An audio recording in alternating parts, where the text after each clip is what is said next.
इहे दिन देखे के बाकी रहला हमारा बुढ़ौती में चूल्हा फूकी खाना बनाई। बेटी एगो बिया पता न कहाँ बिया।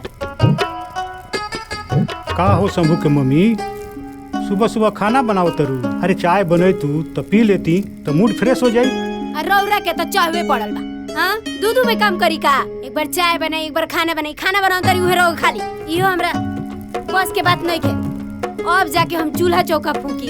ए समय में ए उम्र में बेटा पतोह वाला हो गई नी। 3 गो पतोह आ सास खाना बनावतिया। तने ठीक से डालो तनी तेलवा, एकरा बाबूजी के निमन लगी खाए में।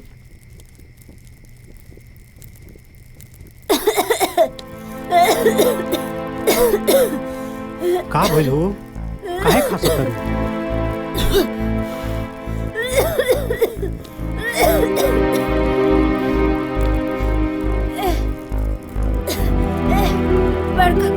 बाबूजी।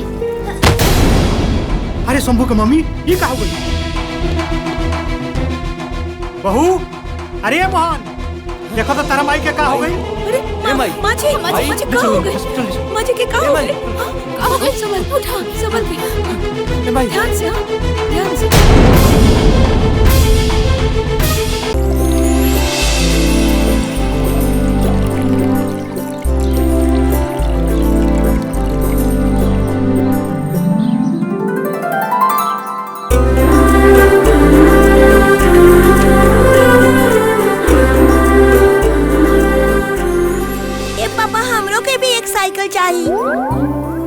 अच्छा तो हमें राजू बेटा के साइकिल चाहिए। साइकिल चलाव खाती बेटा तो के हमारे सब पढ़न बड़े पड़ी तो अब साइकिल चला पाइबो, ठीक बा? पहले बेटा तू पढ़ लिख के बड़ हो जा। बाबूजी आरती मंगवा ना सब। जय माता दी। का समझला? पापा हम बड़ कब हो कब? देखो तरु। जा बेटा, स्कूल के टाइम हो गइल बा, जाके तैयार हो जा। जा जा। ठीक बा माँ। ए जी सुनी ना, एगो बात कहे के चाहता नहीं। देखी ना बाबू कितना दुबरा गइल बा, एगो ओकरा खातिर दवा ले आई ना। ठीक बा, हम शाम के दवाई लेके आए। बाबूजी के दवाई टाइम से खिला दिया। हाँ बेटा शंभू, बहुत सही कहतरी। दवाई आज लिया दिहो, ना तो काल आज यहाँ काली माई तो दवाइयो जोहरे लगे। बाबूजी रउआ ऐसा काहे सोचे नहीं, रउआ आराम करी। अरे बहू, अब सोचला के सिवाय बचले का बा। हूँ तहर सास ना सांप भी सांप। अब छोड़ो बाबूजी, सुनो। अच्छा ही मोहन कहाँ बा? रउआ तो जनबे करी नहीं, होइए अपन दोस्त लोग के साथ घूमत फिरत। ना जाने कब सुधरी। ठीक बा, हम चलते नहीं।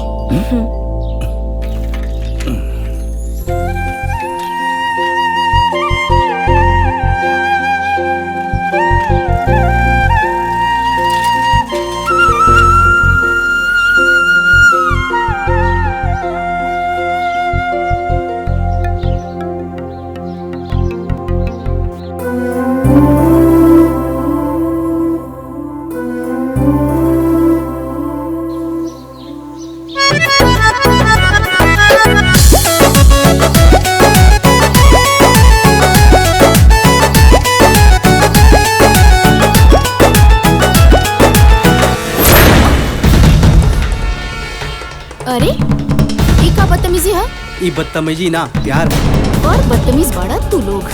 बदतमीज ना, बचपन से तोरा से प्यार करेंगे। देखो इज्जत से कह रहल बानी, वरना बहुत बेइज्जती हो जाए तू दोनों की। खाली बहिना से मिलबे, जीजा से भी मिल ले।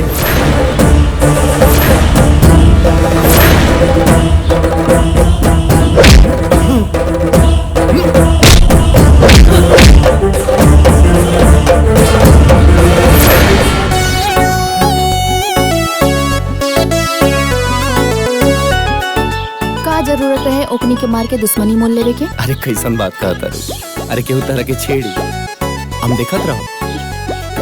आओ चल।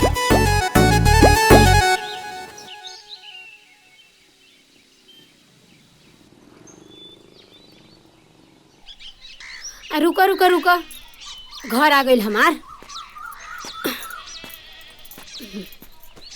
झोरवा ले लेवे द। जा जा। अरे बाप रे बाप, ये हमारे इतना महंगा सब सामान गिरा दिलस। मनहूस कहीं के, जब से पैदा भइल बाड़े तब से नुकसान कर रहल बाड़े। भैया इतना महंगा सब सामान गिरा के रख देले। जायदी ना माँ जी, ना देखलस, ऐसे लाग गइल होई। अच्छा, तो महारानी के मुंह में जबान आ गई। 4 दिन हम नैहर का चल गई हा, मार है बना सिंगार करके खड़ा हो गइलू हा। भिखारिन कहीं के, तो के रखले बनू हम घर में नौकरी करे खातिर, महारानी बने खातिर नहीं। अरे रहे भी दो का रहे दी, भर भर छिपा खाए के बा आ दिन भर खेले के बा। अरे बिया एकरा कोनो काम धंधा बा नहीं, रखले रही कपार पे बैठा। बहू, एकरा बात के बुरा मत मनी। कहल जाला कि कुकुर के पूंछ में कितनो तेल लगाओ तो टेढ़ा के टेढ़े रहेला, फिर कभी सोच न होला। हुए हाल तरह सास के बाद।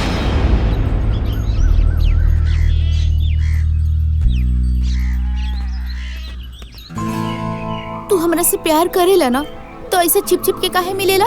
ठीक ना है छिप छिप के मिलल। कहीं तोहार प्यार झूठा तो नहीं खे? बचपन में माई बाबूजी के प्यार ना मिलल, मामा ही सहारा बनले, और अब तू मिलल बड़ा तो हमके डर लगेला कि हमनी के प्यार के बीच में कहीं समाज। ए गुंजा, हमनी के बीच में हमनी के परिवार है और केहू ना, तू टेंशन मत ला। हाँ अच्छा, तहार काम के का भाई? काम के कोशिश में तो लागल बानी, 6-7 महीना में लागत हो जाए। हाँ। अच्छा ठीक बा, हम चलत आनी। अगर केहू देख ली तो मामा जी से कह दी, और उनका के बहुत बुरा लगी। हम चलत आनी। ठीक बा।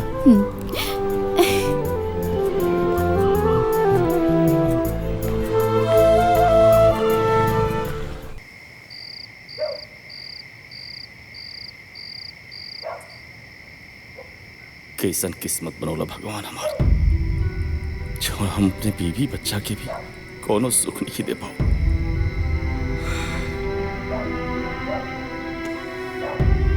ए जी,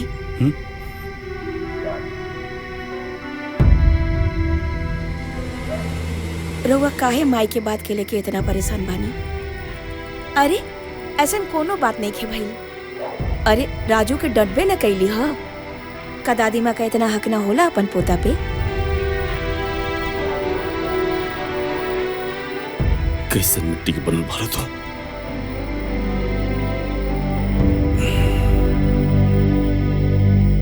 मैं तोरा के दिन रात खरी खोटी सुनावली, तब तू एक बार उनके पलट के जवाब ना दे। और जवाब देबू कैसे? जो हमार किस्मत खराब बा, न हमरे लिए कोनो अच्छा नौकरी बा, नहीं कुछ कमाता नहीं। अगर जो हम कमाती तो हमारा पूरा परिवार की गुलामी ना करे पड़ी। अरे रउआ का बात करत आनी? अपना घर में कोनो काम करे से केहू नौकरानी ना हो जाला। और ये रउआ का हाल बनौले बानी? ए जी सुनी ना, अगर रउआ हमार जिंदगी में बानी ना तो हमरा हर सुख बा। अब चली हंसी।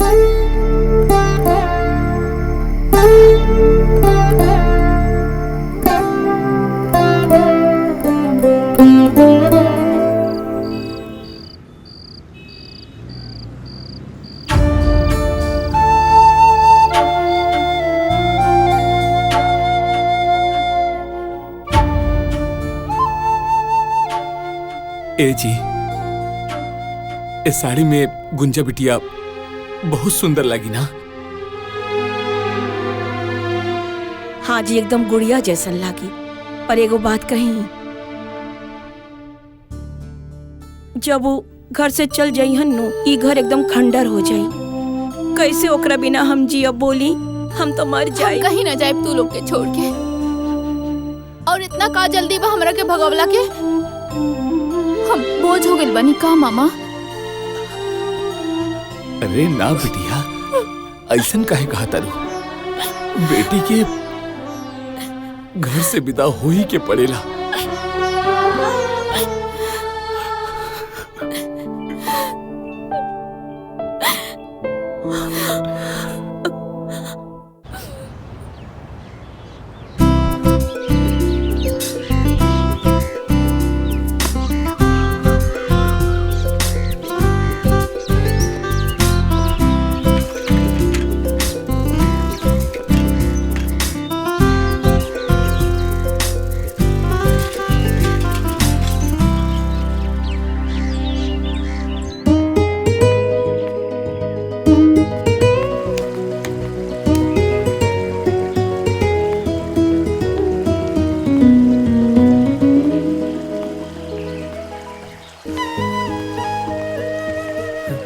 गुंजा,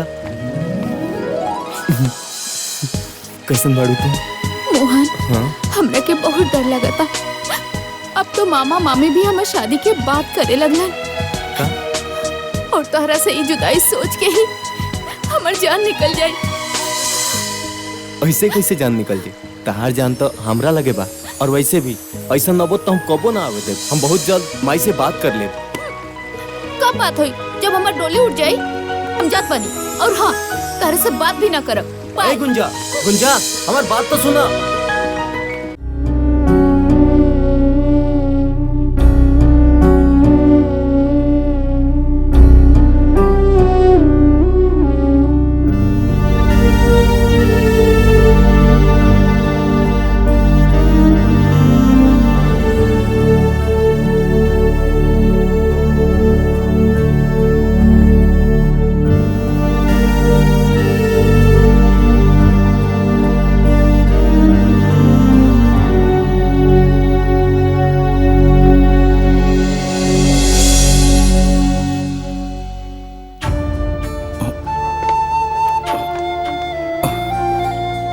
आओ बेटा।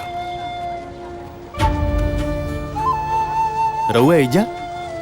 आप जात रहने घरे, बारिश होखे लगला तब बैठ गए नहीं जा। बाबूजी ठीक बानी न? हाँ जीजा जी, बाबूजी ठीक बानी। कौनो बात बा का जीजा? बहुत परेशान दिखता नहीं। कौनो परेशानी बा? ना, कोनो परेशानी नहीं है।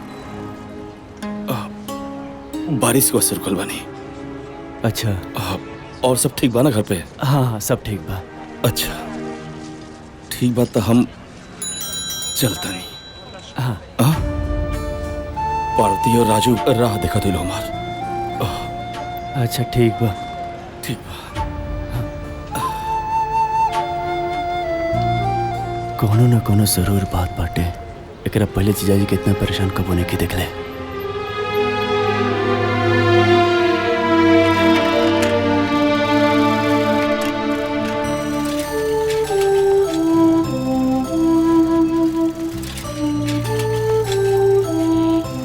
सारा घर के दाल चावल तेल सब्जी सब लेके आई, तब जाके ही खाना बनाई है। हाय देखा। अरे का रे बुटकी, पूरे दिन है झड़ुइया लगाइबे त खाना के बनाई? तोर माया के बनाई है? पकड़ पकड़ सब्जी और जाके खाना बनाओ। भूखे का पार फाटता हमार। सांझ हो गइल बा, समझ नहीं के अगत बेरी के टाइम भइल बा। खाना वाना बनाई, चूल्हा चौका जोरी, आग योग लगाई है। पंखो लेके जाओ।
हमार फुलवा, अमर जान, आज तू हमके आई लव यू बोल दा।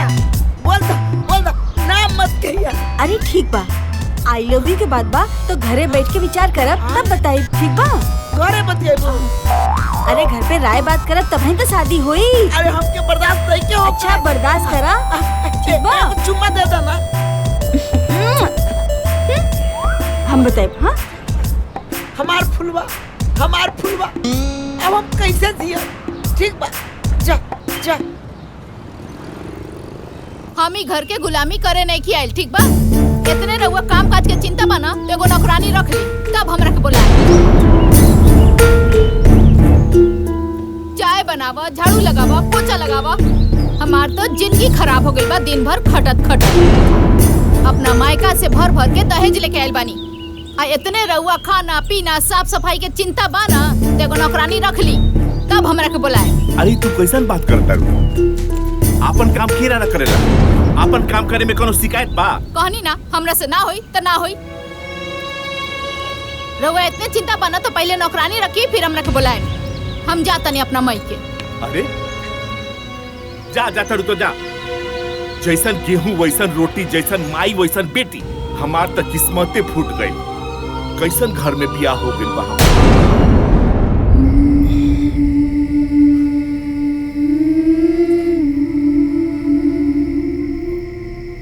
पार्वती,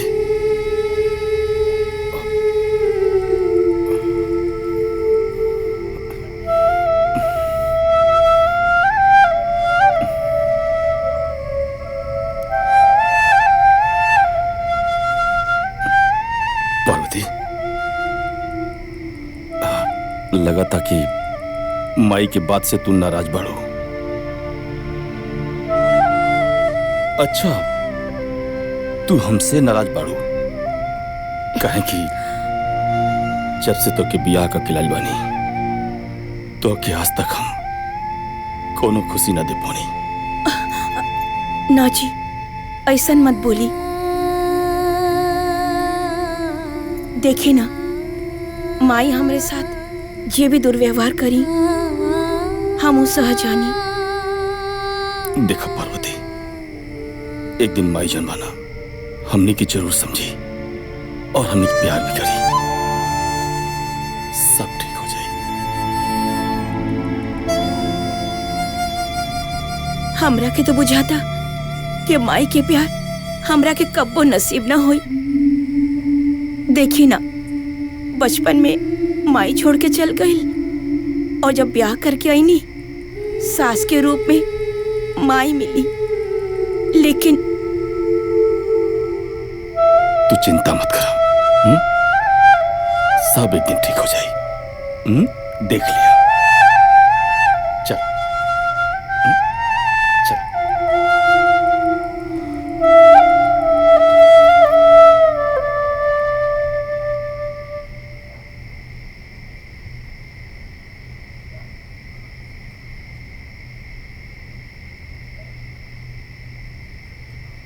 पार्वती, पार्वती हमार बिटिया, बिटिया पार्वती। बाबूजी, बाबूजी, का बोल रहे हो के? हमार बिटिया कोनो बड़ मुसीबत में बिया। हमार पार्वती हमरा के याद करतिया। ए बेटा, हमरा के ओकरा लगे ले चला बेटा, हमरा के ओकरा लगे। अरे बाबूजी, बाबूजी, रउआ कोनो बुरा सपना देखले रहनी है।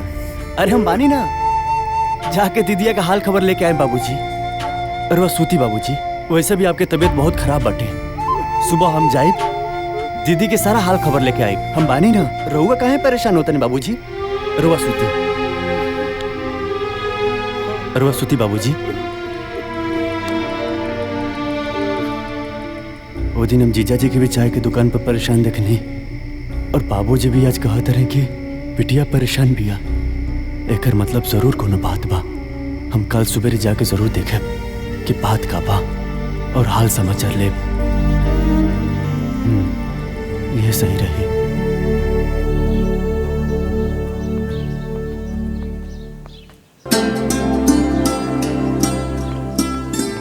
ये देख, माई अजय सुतल बिया। आप उठाई। उठाओ माई। ए माई, ये देख काली अलबानी आ गए लो बाबू घूम के। देखी ना माई, रवा खातिर कितना सुंदर साड़ी लेके आइल बानी। अरे हमरा खातिर साड़ी लेके आइल बड़ू बहू रानी।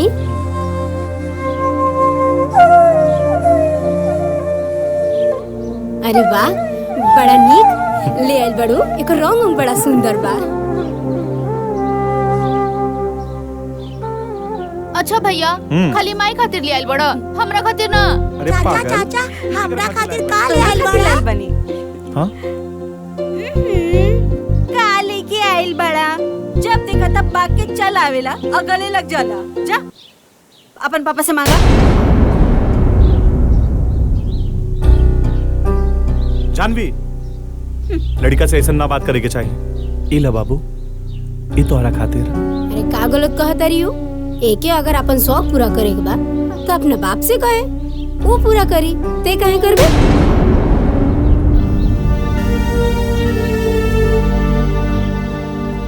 सही कहते रे भाई। आजा बहू। पापा बच्चा बा माई, एकरा का मालूम बा कि एकर बाप का मला नहीं। जब बड़ हो जाई खुदे समझदार हो जाई। घर में नहीं खे खाए पिए के, खाली ढोंग करे के जानता। ए माई, ते का हमेशा बकवास करत रहे रे? मोहन, माई से ऐसा बात करल जाला? हाँ? हमार बात तो सब केहू के बुरा लग जाला। माई लो इनकरे कमी रहल ह, आ गइलन। जीजा जी प्रणाम। राजू, हाँ प्रणाम ठीक बा बाजी। ठीक बा। अब गोड़वे छुए के रहल है तो नोटे के बंडल ले आके धो के छुएले रहता। बाकी ना भिखारी जे बाड़े सन कहाँ से दे बसन।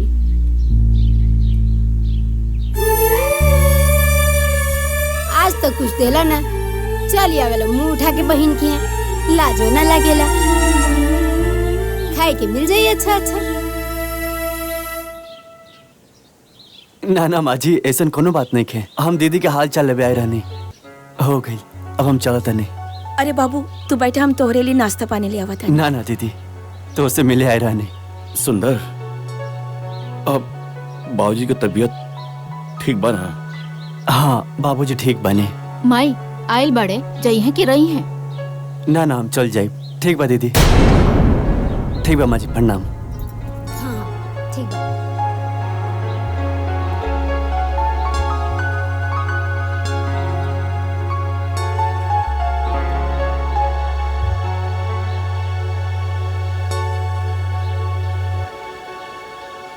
जब देखा तब मुंह उठा के चल रहा। अरे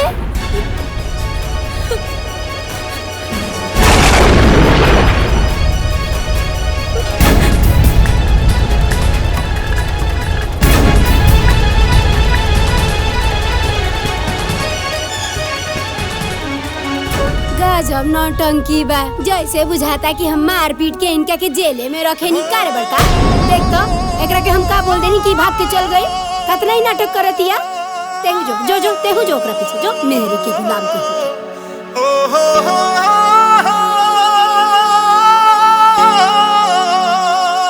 बाबूजी।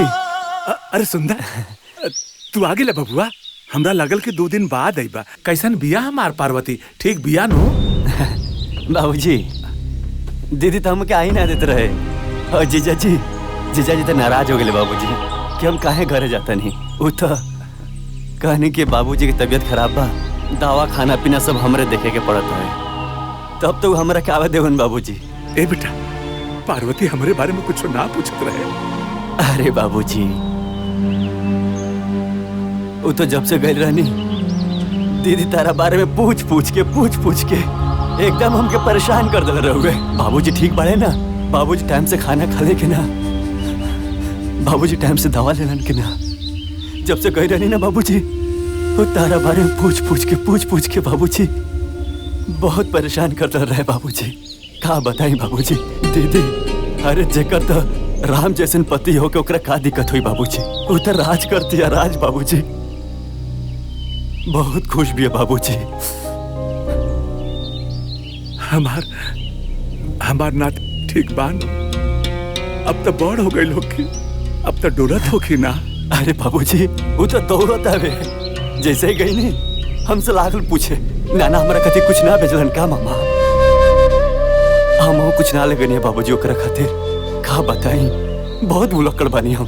हे भगवान, तुहार लाख लाख शुक्रिया बा, हमारे पार्वती का ऐसा घर मिलल। वो सुखी बिया, बस हमारे पार्वती पर ऐसे ही कृपा बरसौले रहिए भगवान, ऐसे ही कृपा बरसौले रहिए। ठीक बा बाबूजी, रोवा सोती, हम थोड़ा हाथ मुंह धोली बाबूजी।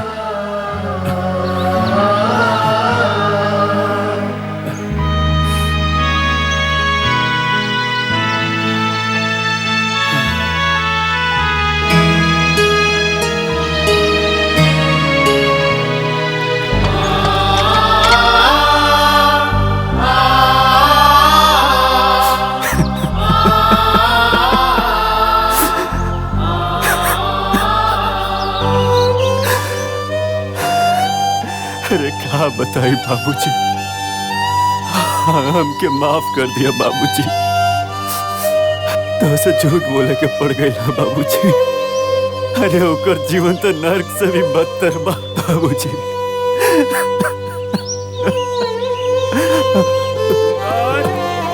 ए सुंदर। हाँ बाबूजी।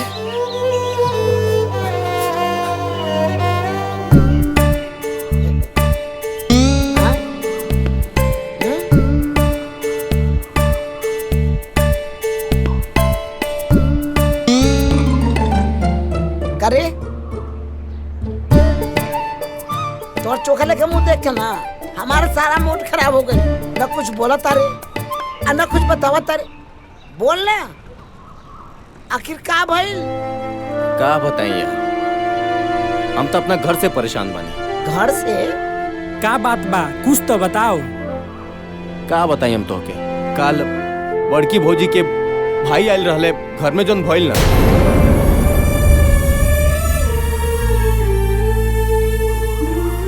बस कर यार, तोर दुख बड़ी कहानी सुनकर हमके रुआई आवता। एगो तो हम पहले से परेशान बानी, वही में एगो तो आ टेंशन। का बोल तारा के नहीं जानते ऐसा का हो गई? हमार फुलवा हमरा के छोड़ के दूसरा के बाग फुलातिया। कल जात रहली, प्यास लगा और बोलुआ के बाहों में चिपकल रहे। बहुत दिन हो गए तो से बात केला, कहाँ रहलू इतना दिन? अरे बड़ा मुश्किल से तोरा से मिले आइल बानी। इतना हमार फुलवा इया ये ससुरा कोना, ये ससुरा फुलवा हमार गर्लफ्रेंड के साथ। अरे हम जान गुपचुप करत बा, अब तो बर्बाद हो गई। अच्छा चला कहियो। अच्छा चलो। जो औकत बा एकदम ठीक नहीं के औकत हमार फुलवा। अब हम क्या करी तू बता।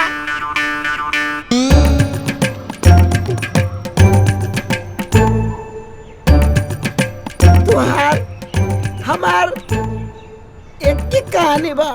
हमार फुलवा हमरा के छोड़ के जाती है और तू घर छोड़ के भागता रहे। छोड़ यार, भगवान बाड़े ना।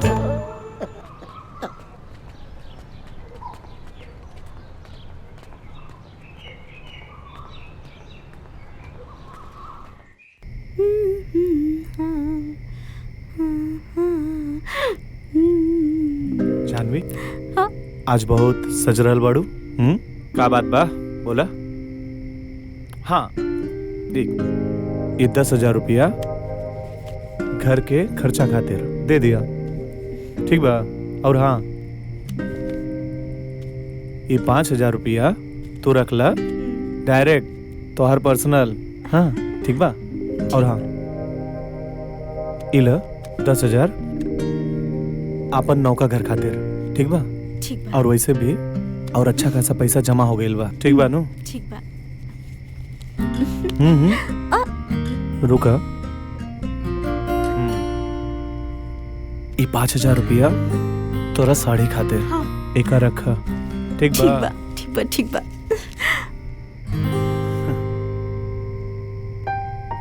ई तो वो बहुत अच्छा कहनी।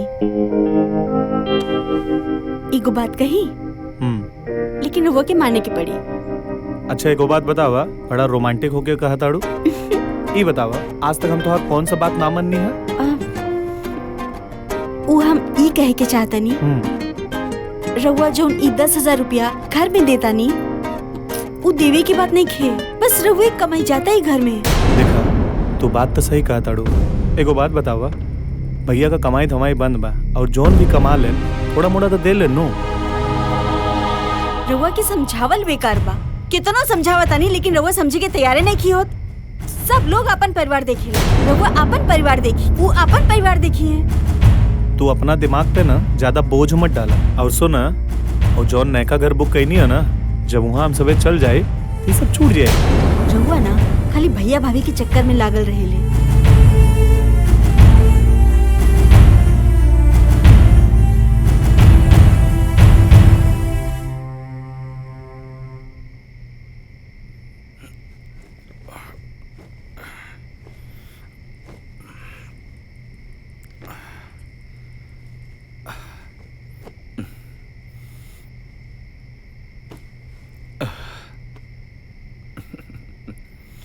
जल्दी सोती है ना।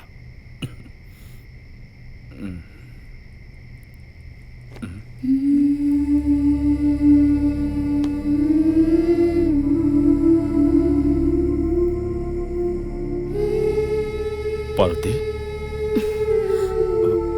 का भाई आज के फिर कुछ कहा लगा? जौन तो चेहरा उतरल बतना ना, ऐसन कोनो बात नहीं है।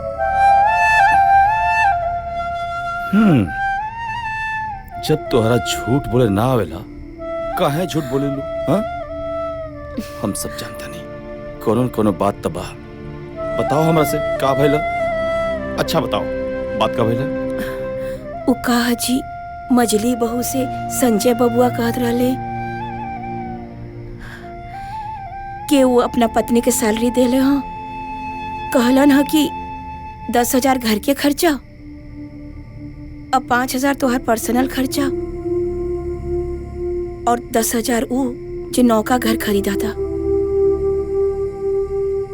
और ये 5,000 के तू साड़ी ले लिया। और वो कहनी है कि बड़का भैया तो कमाते नहीं खन, जॉन कमा के देता रहा, घर खर्चा वही से चलता, बाकी रउआ कुछ बुझाला ना। रउआ बारे में ये सब सुन के अच्छा ना लागल। पार्वती, ठीक है तो कहता लोग, उनका अपने और अपने परिवार के बारे में, उनकी भविष्य के बारे में सोचल कोनो गलत थोड़ी बा, लेकिन यो सही कहता लोग, हम उनके जितना कमात नहीं।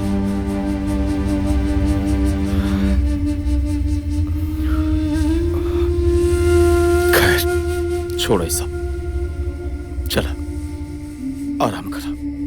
आओ चल, अब सुतल जा, बाबू सुत गइल बा।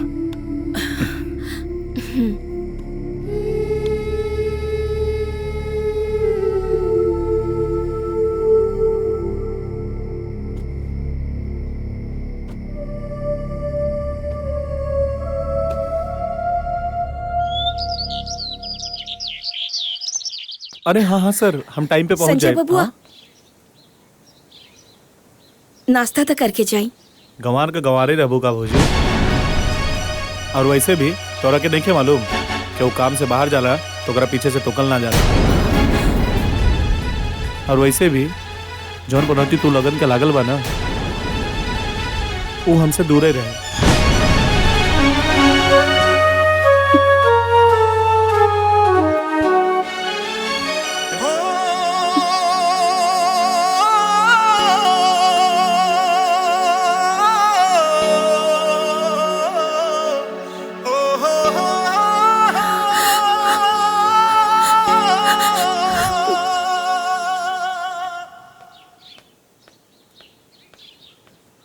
का हो अभी ले खिसियाइल बाड़ू, चला घरे चला। हम रउरा से कहले रही ना कि जब तक नौकरानी ना आई हम घरे ना जाई। वैसे भी पूरा परिवार के खाना हमरा से ना बनी। अरे अब तहरा से अच्छा हम कहाँ से खोज के लिए आई? का एकर मतलब हम नौकरानी हई? अरे ना ना, हमरा कहे के ई मतलब बा कि तहरा ऐसन स्वादिष्ट खाना कोनो नौकरानी बना सकतिया। अरे बाप रे बाप, आज तो हमार जबाने फिसल गई रहल। अच्छा बाई खिसियाइल ना। का कहनी हा? अरे कुछो ना, हमरा ई कहे के बा कि तू जब देखा तब केहू के सामने हमरा के कुछ बोल देलू। हमार कोनो इज्जत बाकी ना। अगर रउआ इतने इज्जत के परवाह रहित ना तो रउआ यहाँ ससुराल में आके ना बैठती। और ऐसे भी कान खोल के सुन ली, जबले नौकरानी ना आई हम घरे ना जाई तो ना जाई। हे भगवान, अब एकरा के समझाओ।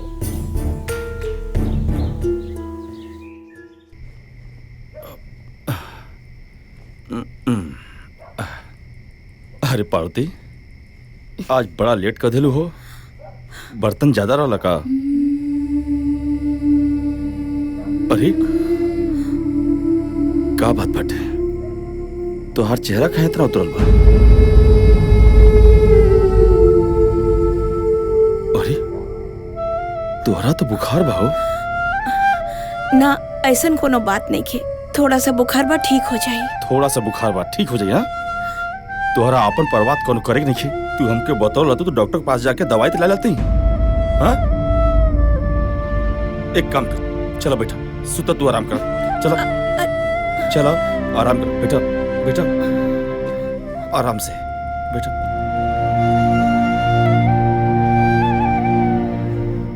अपने बारे में तोरा बिल्कुल सोचा ही कि नहीं है, खाली घर का काम घर का काम। देखो कितना तेज बुखार बता के।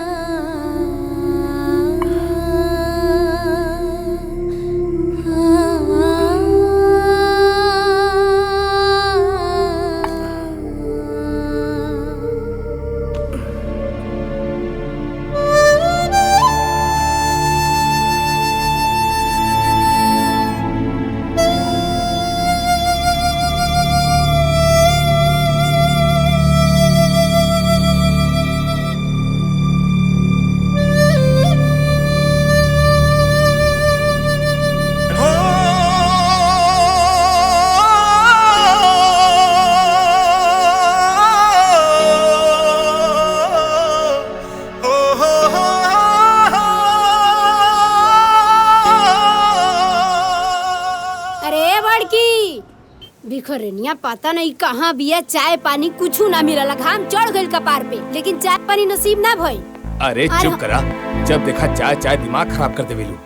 चाय बिना ना हमार कपार फटता। रउए चढ़ल बनी कपार पे बड़का बेटा पतो। भैया, ए भैया, भौजी के काहे ना समझावेला?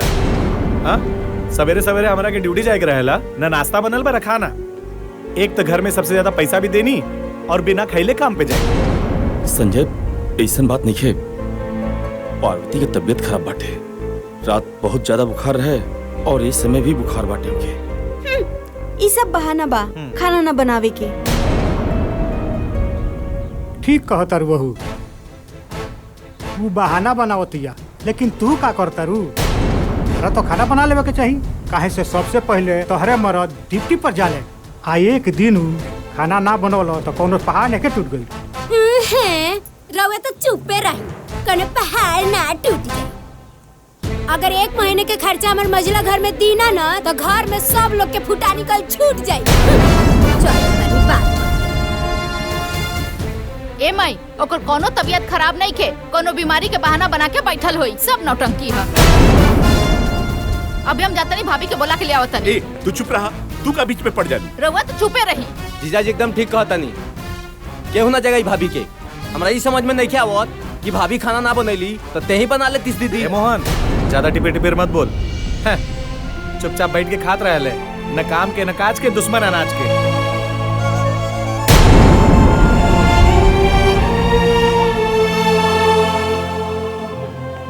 भैया, हमरा के जौन बोले के रहल हम बोल देनी है, दोबारा ऐसा न होके के चाहिए। चला। खाना बनैला के अलावा और कामे का बा दीदी के? पड़ गई रहुआ करेजा में ठंडक। अब हमार लड़का भूखे ऑफिस चल जाए।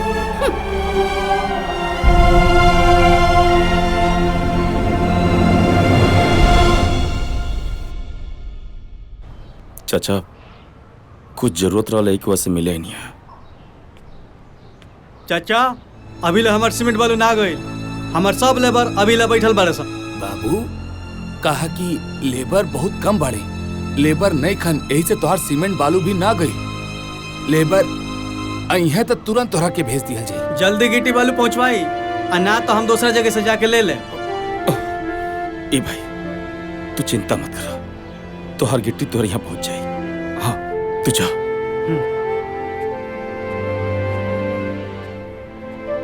ए चाचा अगर वो कहीं तो गिट्टी बालू हम भरते नहीं, हमारी जरूरत भी पूरा हो जाए और आपके हमके कर्जा भी ना देख पड़ी। बाबू इससे बढ़िया का हो सकेला, हमार काम भी हो जाई, तार मजदूरी भी बन जाई। ठीक बा चाचा।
कितना हो गया पैसा? 200 रुपए।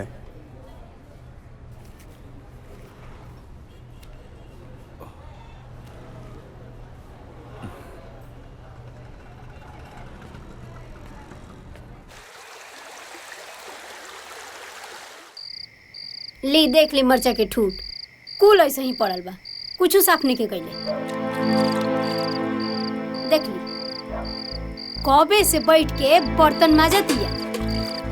देखी अब पता ना का ही सोचत रहेले 24 घंटा, और एकरा के कुछ कही नु त बड़का मुंह फुला लेवेला। जब देखा बोलते रहलू, कबो चुप्पो करल करा। ना बोली नु तो पता ना का एगो मझिला हमार कितना कमा के वो कमा के ले आके देत रहो, आई सब लोग बैठ के खात रहो। हम कुछ कहे नहीं तो रहुआ बुरा लग जाला।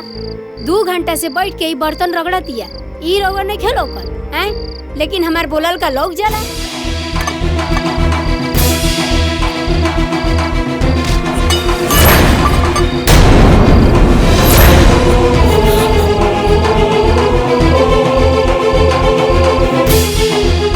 एकरा का होगी ई काहे बर्तन पक्का ए जी ई का करत आनी जी? कुछ मत बोलिए।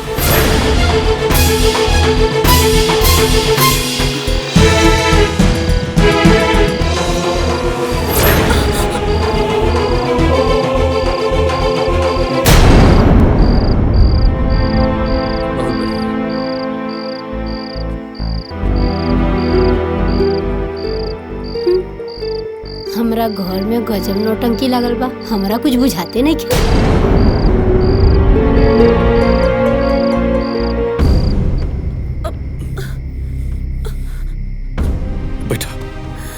सुनी ना हमार बात। एकदम चुप रहो।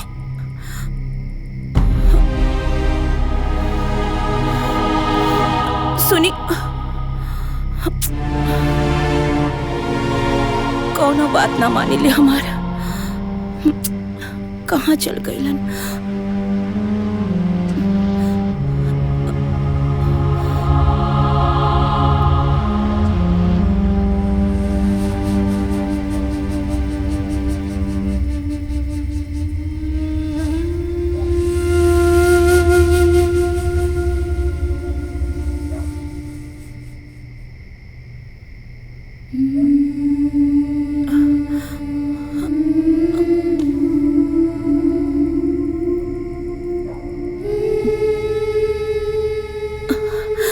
हमरा भूख नहीं खिला। खा लो चुपचाप, खाना खा। तो के मना कर ना, तोहर तबियत खराब बात हो काम नहीं करके, लेकिन तोहरा हमार बात तो सुने के बाद नहीं तो कुछ हो जाई तो तू हमार बात खाई सुनबो। अपने मन का खाली तोहरा करे बाटे।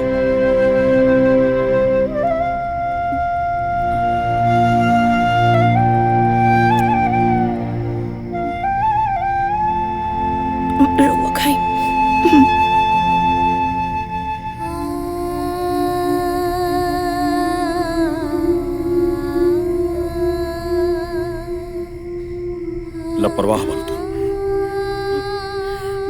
हमरा के कुछ ना होई। कुछ ना होई? इतना बुखार में तपत तलो कर बाद जाके सारा बर्तन माज दो। हम ठीक बानी।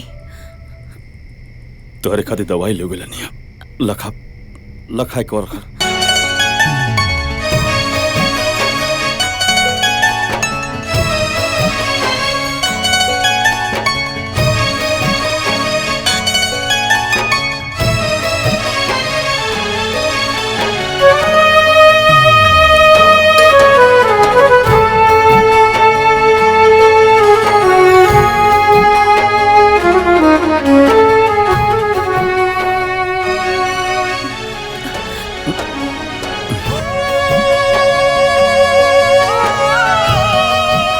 दवाई खाके चुपचाप आराम कर। अपने ही घरवा पराया जैसन लागे, अपने ही घरवा पराया जैसन लागे, केकरा से कोई दुख अपन कहाँ जाके, रात दिन कुहू के भीतरिए परान, ताना बाना सुनी सुनी भूखेला बिहान, ताना बाना सुनी सुनी भूखेला बिहान।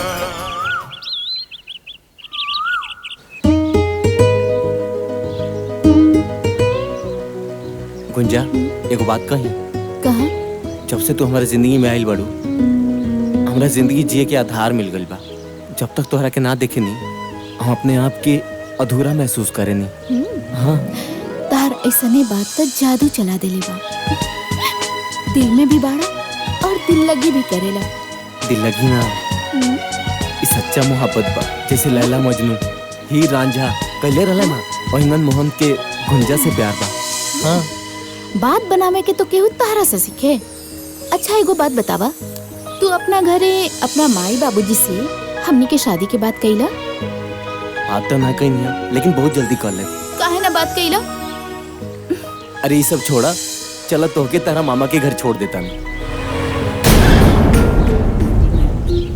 अरे इतना गुंजा हिया, बाकी तो कॉलेज गल रही है। और ये लड़का के है जेकरा साथी बात करता रही। अच्छा आवा तू आज घरे, तोहरा के तो बतावा तानी। बस गुंजा, अब एक और शब्द ना हम जेई अपन आँख से दिखले रही, काऊ झूठ रहे। अरे कम से कम तोहरा से ताई उम्मीद ना रहे हमरा के। बतावा तू, बतावा एकरा के कि जब 2 साल के रहली है ना, त हमार दीदिया एकरा के हमरा गोदी में दे के मर गई। तब से हम प्रण गली कि हम अपन औलाद पैदा ना करब। और ही अरे कौन कमी रह गई हमरा प्यार में जे पराया लड़का खातिर तू अपन संस्कार भुला गेलू। तू हमार विश्वास और घमंड के दोनों के तोड़ देलू।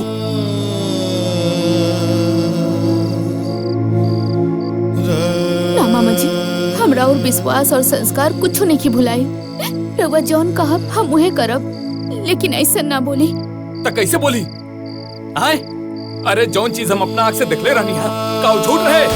मामा जी रुआ जौन भी देखले रहनी है वो सब सच बा। हम गुंजा से प्यार करेनी और इनके से शादी करब। अरे बचवा,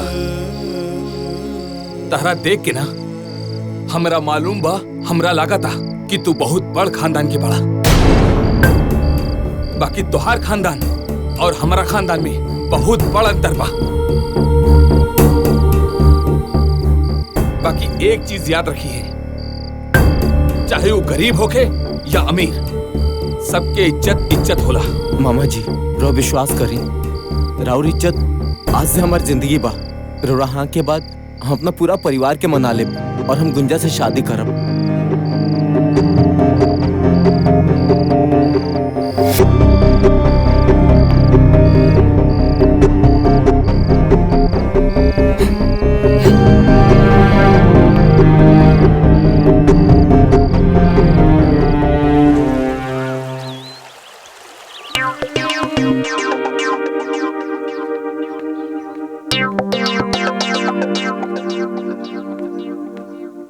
ए भौजी, भौजी।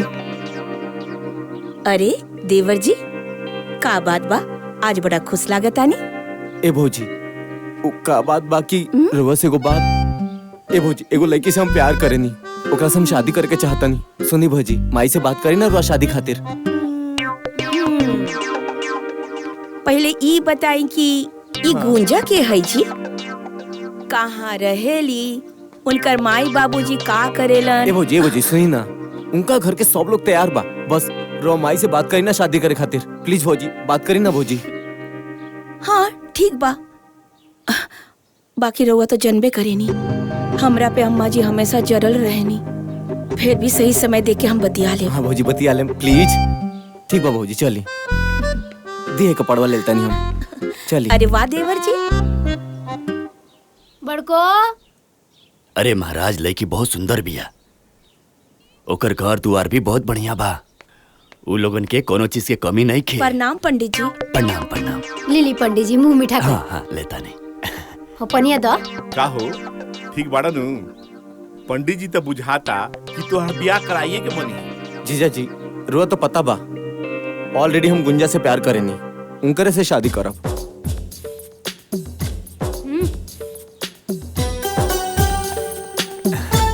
पंडित जी आइला में कोनो परेशानी? कोनो परेशानी नहीं है। अच्छा तो तनी तो जौना काम खातिर आइल बनी उ करी, फोटोवा दिखाई। अच्छा अच्छा दिखाओ तनी। ना जी। ई बाटे, ई देखी चाची जी लड़की के फोटो। लड़की तो सुनर बिया जी। हाँ हो ठीक बिया ना? ठीक बा। सुंदर बिया, संस्कारी लागतिया। बताई दान दक्षिणा तनी। दान दक्षिणा के तरह चिंता मत करी। इनकर बाप दक्षिणा दिहन रहुआ के 3 लाख रुपया। 3 लाख? लड़की सुनर ना लागल हमरा। अच्छा तो कोनो बात ना बा जजमान, ई देखी। अच्छा ठीक, दोसर बढ़िया दिखाई। जिया जी तनी माई से बात करी ना। ए साले जी, तहार दीदिया के सामने तो हमार कुछ चलेला ना, उ कड़क सास के सामने हमार का चली? भाभी, भाभी तनी सुनी ना। का मोहन बबुआ, का बात बा? बोली ना। ए भाभी, माई से बात करी ना गुंजा से शादी करे खातिर। देखी बाबू, अब हमरा से कुछ ना हो पाई। अब जॉन करे के बाद रउआ करी, ठीक बा? हम चलता नहीं। ए भाभी, बहुत बड़का घर के लड़की बिया, और दूसर बात माई बाप के इकलौती बिया। सब रौरे धन बा। दक्षिणा के तो चिंते छोड़ दी, लड़की जब एकलौती बिया तो सब कुछ तो रौरे नु बा। 10 लाख रुपया आपके मिल जाए। का 10 लाख रुपया आपके 10 लाख मिली? अच्छा, और का मिली? ठीक बिया। अब मुहवा तो सुनरे बा। इतना मोट लड़की से शादी हुई हैं? आपन लड़का कितना स्मार्ट बा, मोट लड़की से शादी हुई। आ तोनी मोट बिया त का भई? आ इतना बड़ घर में आई तो दिन भर चली दौड़ी चिड़ै लेखा फुदुकी और हम प्यार से ओकरा के चला चला के दू बर्बाद दे। लड़कवा के देख लेती का रवा हमार लड़का देखा? लाखों में एगो बा हमार लड़का। जी रउए कोनो उपाय लगाई ना, हम गुंजा के बिना ना रह पाई। प्लीज जी कुछ करी। ठीक बा, अब बुझाता हमरे कुछ करे के पड़ी। कहाँ रह गई ये दोनों ससुरा? कोनो कामे के नहीं है। अन्ना फोन उठावता, रुका हम फोन लगावता। हेलो सारे भी कसवा कहाँ बारे रे? कब से तो के फोन लगावता नहीं सुनाई नहीं के दे। आजा सुन, मोहना कहाँ बा? तोहरा पता नहीं खे मोहन के शादी होता। अभी जाते चाची के पता मोहना ए चाची चाची चाची चाची चाची का हरे लगला? काहे चिचिया तेरे दे? कौन आफत विपद आ गइल बा कि ते है लंग धड़ंग हमरा दुआरे पे खाड़ बाड़े हैं? अच्छा चाची ए मोहना का बोल झूठ कर? मंदिर में शादी करता है। बियाह कर लो से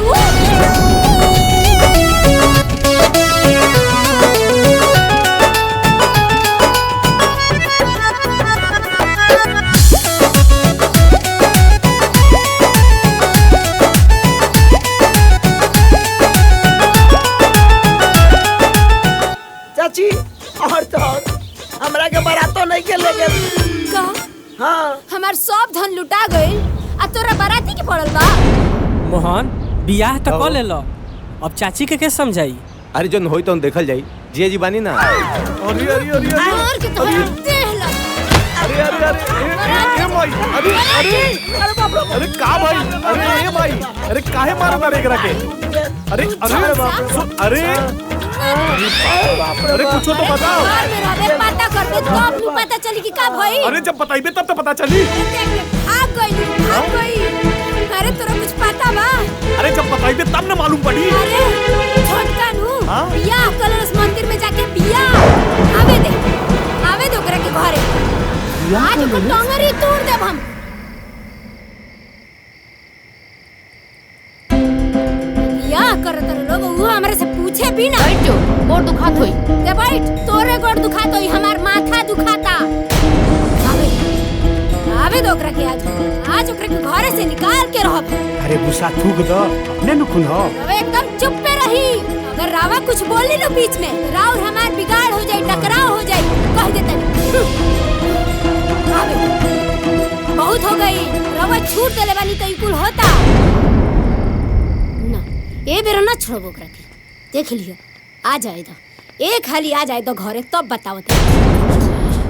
माई रे कुछ मत बोली है, देखना कितना गाना पहन ले बिया।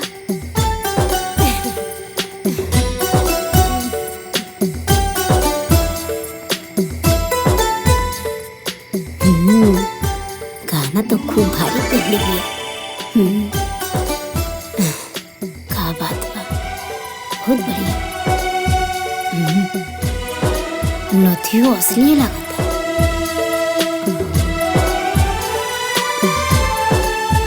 ये हमार बेटा।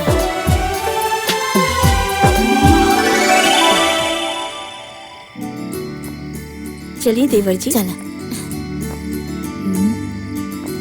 ठीक भइला कि हम डटनी है ना।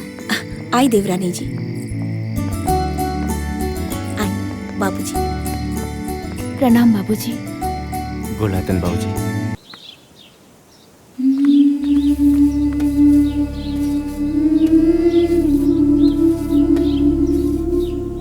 और देख माई, आधा बर्तन धोत या आधा बर्तन रसोई में पड़ल बा। आधा धोत या आधा रसोई में बा? हाँ।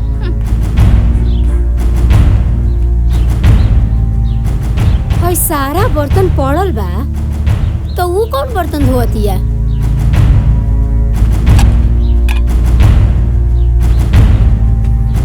खेली खूब खेली, रौरे खेला जरूरी बा।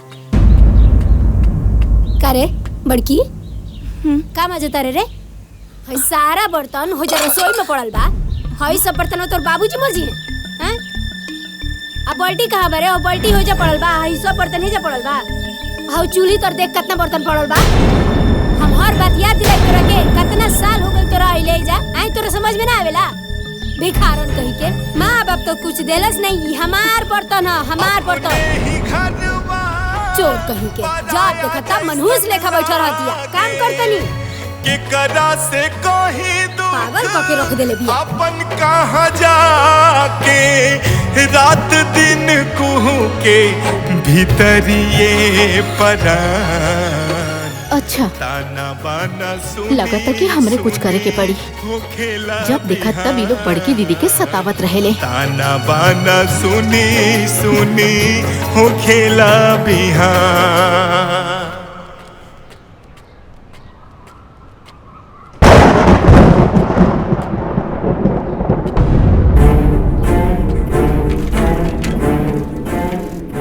शंभू बबुआ, अरे वो शंभू बबुआ, शंभू बबुआ।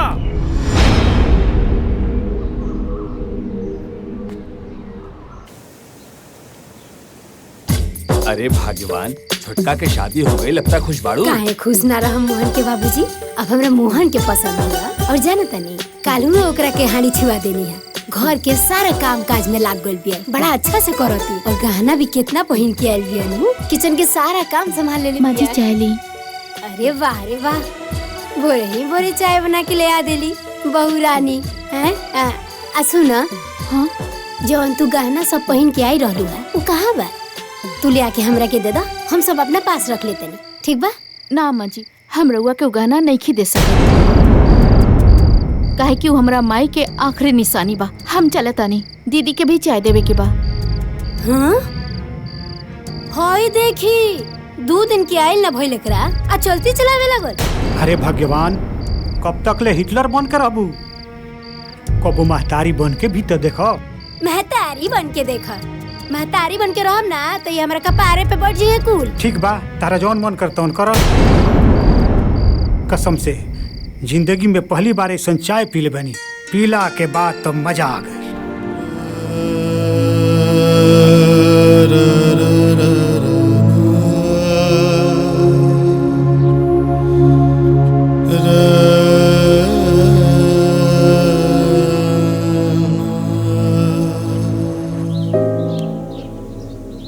तू जब से हमारे जिंदगी में आइल बड़ू, हमार जिंदगी सुधार गइल बा। बस ऐसे ही साथ निभावत रहा। सुनी ना, ई तो हमार फर्ज रहला। और रउआ साथे 7 फेरा जो ले ले बानी तो पूरा तो करे के ही पड़ी ना। सुंदर, जवन पूछा तानी तवन सच सच बताइया। का भइल बाबूजी? बहू तू चुप रहा। का रे, तू तो कहत रहले कि बबुनी राज कर दिया। जब बबुनी राज कर दिया तो शंभू बबुआ बाजार में ठेला काहे की इज्जत बाड़। अरे उनकर हालत देख के हमार करेजा रो रहल बा। तू हमरा से झूठ काहे बोल ले? काहे बोल ले? काहे बोल ले? काहे बोल ले? अरे बाबूजी, हम दीदी के घरे गइल रहनी। ओकरा घर के हालात देख के हम का करी बाबूजी, हम खुद टूट गए अंदर से। बाबूजी ऐसे भी और तबीयत खराब रहला बाबूजी, रहो के बर्दाश्त कर पाती बाबूजी। यही सब ना बताओ जी।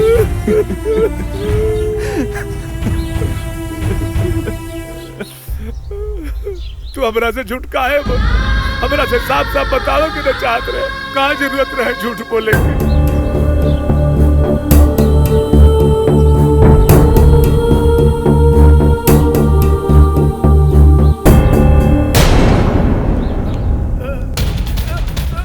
बाबूजी, बाबूजी, बाबूजी, बाबूजी, बाबूजी, बाबूजी, बाबूजी, बाबूजी, बाबूजी, बाबूजी, बाबूजी। अरे कब चाचा, ए चाचा, सुंदर भैया, क्या हो गई चाचा के? क्या हो गई? मोहन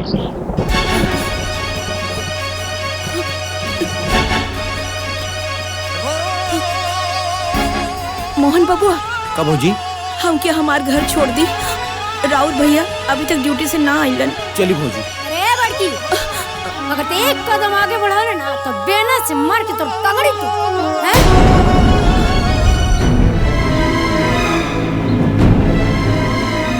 अरे मारे वाला तो मर गए, ते के जाके जिंदा कर देबे।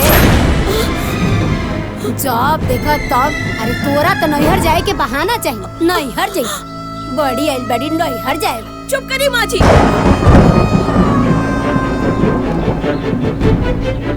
रउआ जीते जीता हमरा बाबूजी से मिले न देनी, और आज वो मर गईलन, रउआ फिर भी मना करता। अरे कम से कम एक बार उनकरा के देख तो लेवे थी। तो इतना हिम्मत। अरे माई का हो रहल बा? चली भौजी, भैया सुनिए तो खुदे आ जाए। चली, माई के तो कुछ बुझाला ना। का भइल? अरे वो जुबान लड़ाती है हमरा से, देखा तार बड़की के। अरे जाए दे रे माई, वैसे भी होकर बाप मरल बा।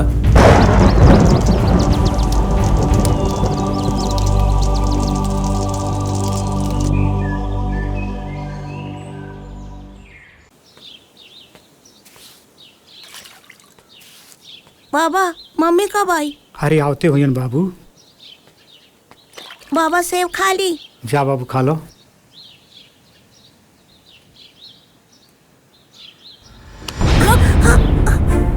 सेब खेबे हैं? इतना सेब खाए के मन बना तो अपने बाप से बोल, बाजारे से जाके खरीद के ले आवे। बिस्किट खाए के औकात नहीं खे, सेब खाई है।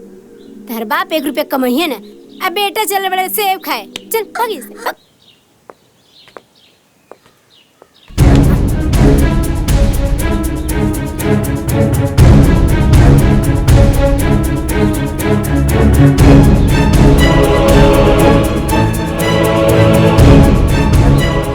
Mummy mummy.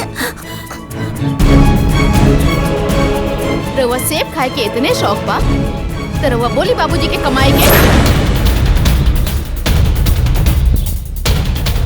तोर इतना गुंजा, तू माई के हाथ से सेव काहे छीन लू हो?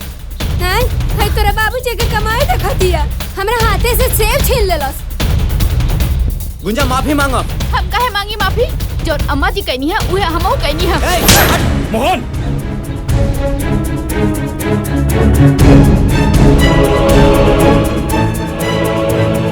दिमाग खराब हो गया बका तो। औरत पे हाथ उठाता होते। अच्छा भैया, ये जौन माई के साथे कैली है वो सही बका? ए, तू चुप रहा, तू का बीच में पड़ जालू। रउआ तो चुप रही, जब देखा तब बीच में टपक जानी। इनकर इहे उपाय बा जौन मोहन बाबू करत तारे। वाह रे भैया वाह। अगर तोहार सगे मातारी रहती तब वही बात बोलता। संजय, ते कहल कहा जाता है, वो हमार मायना है।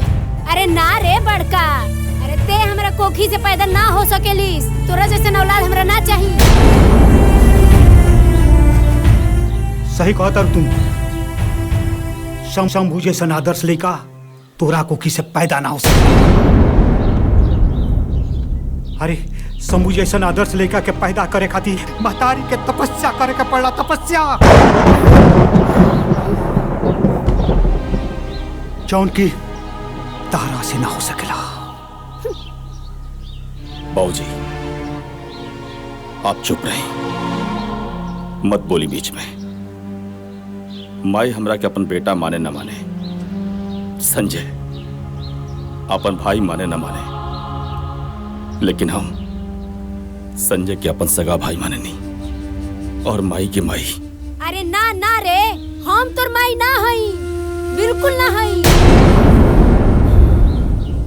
अरे तोरा ना ए घर में रहे के बा, यही से ई ललो चप वाला बात ते करत रे। काहे से कि तोरा तो कमाए धमाए के बा ना।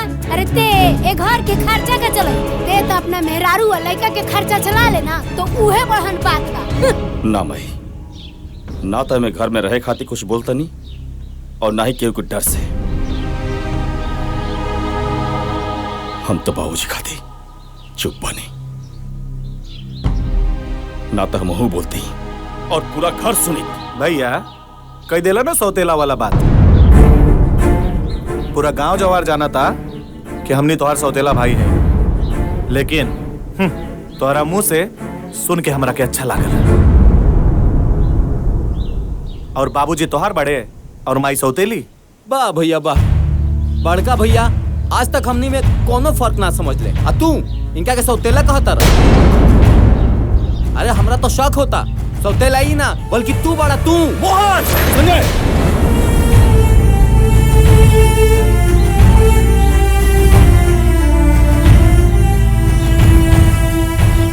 कहा ना जेकर पैसा लागेला ना ओकरा के ही पता चलेला ओकर दर्द।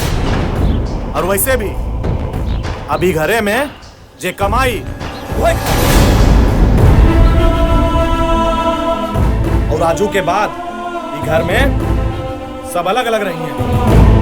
गलत परिवार बिखर गई, भगवान बिखर गई। कबो सोचले भी ना रहनिया कि हमार हसत गलत परिवार बिखरी।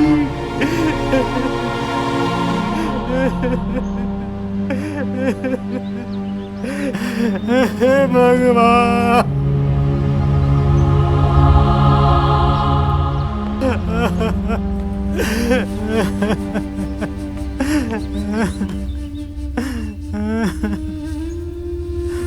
बाबूजी भाई हमरा के भले सौतेला समझे, लेकिन हम आपके आपन खून है ना। बोली बाबूजी, बाबूजी आप जन बाना हमने के साथे रहो, हमने के साथे। बाबूजी हम जब से घर में आइल बानी माई के भी प्यार रउए से मिलल बा, और हमने की रउए बिना नहीं खे रह सकत। बेटा ये आत्मा तहनी लोग के साथे बा, लेकिन बेटा ये शरीर तारा माई के साथे रही।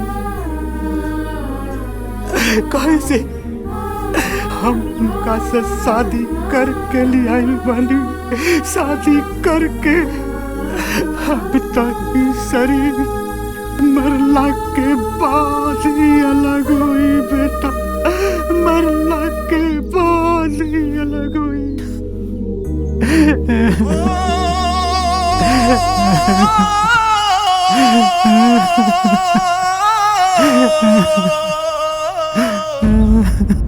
बंटवारा हो गई, अब हम रहम मझिला संगे। ए मझिला रुक रुक, कहाँ जाता रे? हय टची लेके कहाँ जाके तैयारी होता है? देख माई कहा ना हम जाता नहीं नौका घरे में, और वैसे भी ना वहां से ऑफिस नजदीक बा। और एक बात बताए माई, यहाँ के मचमच से हम उबिया गइल बनी, हम ओजे शिफ्ट होता नहीं। ए मझिला हम इधर रह के का करब रे तोरा बिना? हम हो के लेके चल चल। अरे माँ जी यहाँ की तो कुछ बड़बड़ा नहीं, और वैसे भी वहाँ का माहौल बहुत खराब बा, और हमने के खुद भाड़ा पर रूम ले ले बानी। जब हमने के घर ले लेब तो रउआ के बुला लेब, ठीक बा? चल माई हमने जाता नहीं, प्रणाम। सुना ना ए मझिला संजय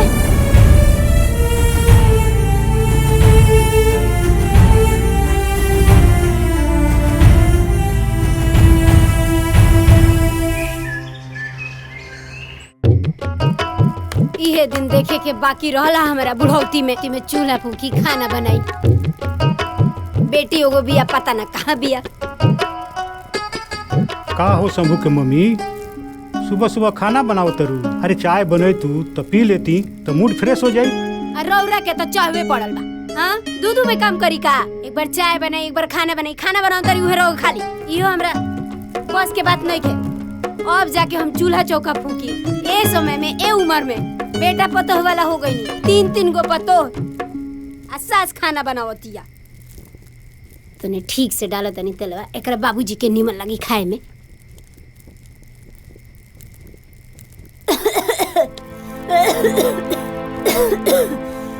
का भइल हो? काहे खासत तारू?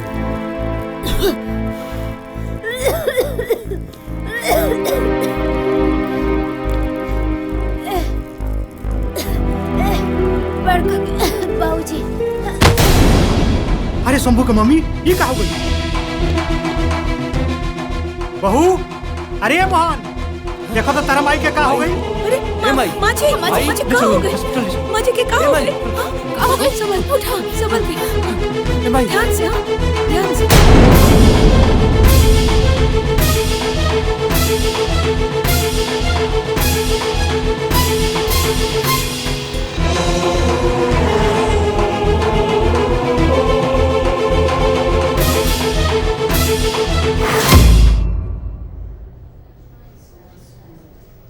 देखी लोगिन, दवाई तो हम लिख दे। डॉक्टर साहब, आओ शंभू, बैठो बैठो बैठो। का भाई हमरे भाई के? पहले बैठो ना, बैठो। दवाई तो हम लिख दिला बनी, लेकिन याद रहे माँ जी के कोनो प्रकार के दिमागी तकलीफ ना होके के चाहिए। माँ जी के दिल के ऑपरेशन जल्द से जल्द करवा ले, ना तो कुछ भी हो सकेला। कुछ भी हो सकेला के मतलब समझे तो नहीं लो। डॉक्टर साहब, हमरे माई की बचा ली। और ये बताएं कितना टाइम बा उनके इलाज का दी? आप पैसा चिंता मत करें, हम अपने आप के बेच दे, लेकिन पैसा का इंतजाम जरूर करो। हमके ही बताएं कितना पैसा लगे उनके इलाज में? हाँ डॉक्टर साहब, जौन भी बात बा साफ साफ बता दी, कहे कि माई के इलाज में कोनो कमी ना रह के चाहिए। हम तो रउआ लोग के हालात जानत नहीं। रउआ लोग मात्र 5 लाख के इंतजाम करी। 5 लाख रुपया? अरे इतना पैसा कहाँ से आई? बाबूजी अब चिंता मत करें, हम कहीं न कहीं से 5 लाख का इंतजाम जरूर करो। देखी, रउआ लोग बाहर जाई, हम यहाँ से कुछ अकेले में बात करे के चाहता नहीं। आई बाबूजी।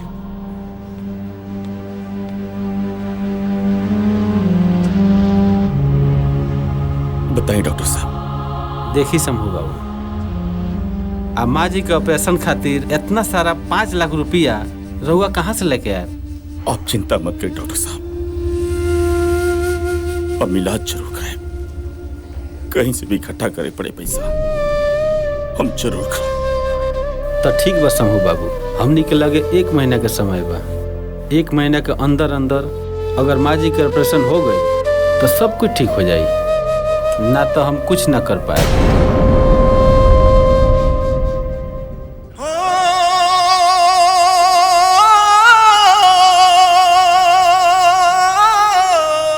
ठीक बा डॉक्टर साहब।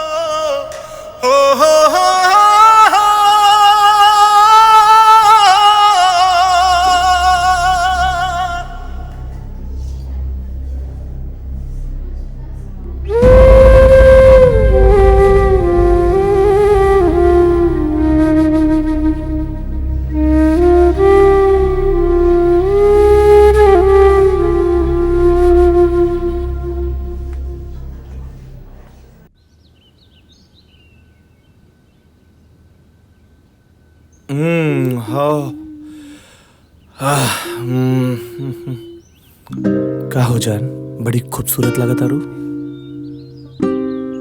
रुआ हमसे बात मत करी। तोहरा के मालूम बा हमरा के सबसे ज्यादा अच्छा का लागेला? तोहार रूठल हमार मनावल हमरा के बहुत अच्छा लागेला। और वैसे भी हमार धर्मपत्नी, हमार बात सुना ना। ई बताओ हमार धर्मपत्नी, ई रोमांस के मूड में काहे किसी आइल बाड़ू? रुआ हमरे से ना प्यार ना करेनी। अच्छा एगो बात बतावा, ई सब जोन हम कहनी है केकरा खातिर कहनी है? तोहरा खातिर। सच्ची? कसम खाई से। हमार कसम। तोहार के रिया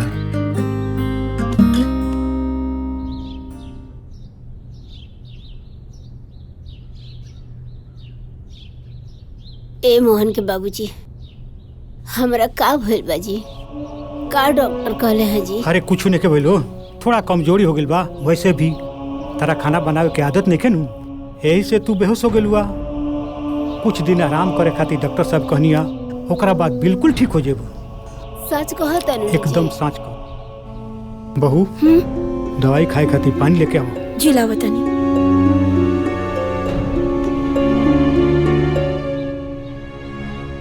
टेंशन मत करो, दवाई खइबू ठीक हो जाइब नु। हाँ ठीक हो जाइबू।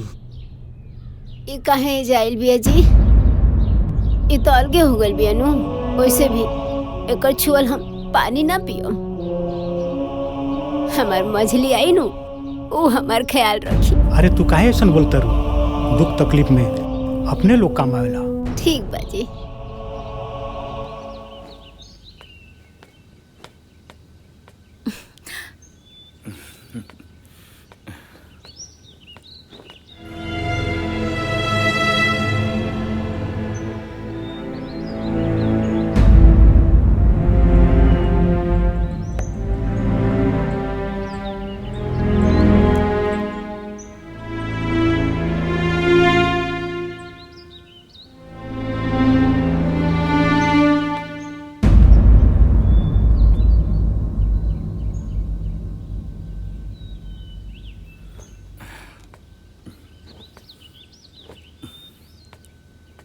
जातन काम पे, शाम क्यों जल्दी है?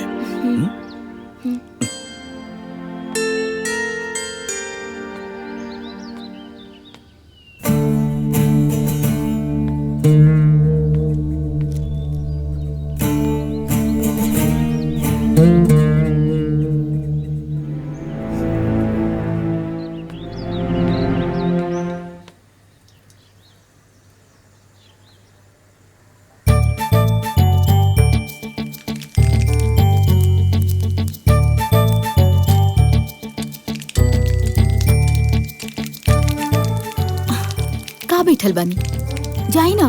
दीदी देख ली है तो का सोची है? अरे केहू ना कुछ सोची, सब लोग अपना काम में बिजी बा। रउआ समझी लेना। तार हेल्प करता नी। डाल जल्दी बनाओ, माई के दवाई भी खियाए के बाटे। हो ये गेल बस, तनिक देर में हो जाई।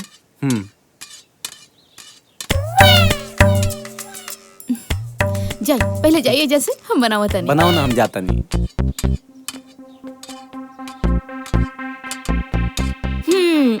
का देवर जी, आज तो रउआ लौक गई नहीं। अरे तनी छोड़ दी। ठीक बा भाभी।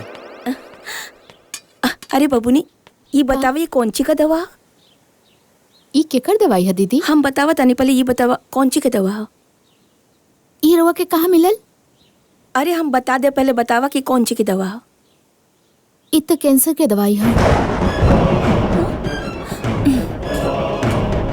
कैंसर की दवा? का भाई? ना कुछ ना।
बात करा दी भैया से।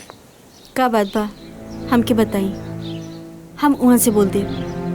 माही के बहुत तेज से तबीयत खराब बाटे। डॉक्टर साहब कहत रहे कि 5 लाख रुपया लागे।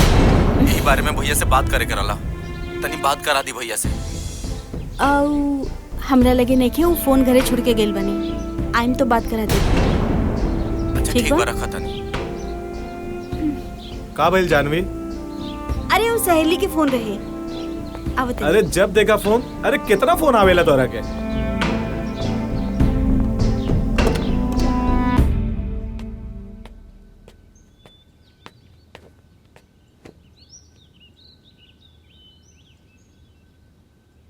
पार्वती का बात बा? गुस्सा में कहे बाड़ू? क्यों कुछ कहा लगा?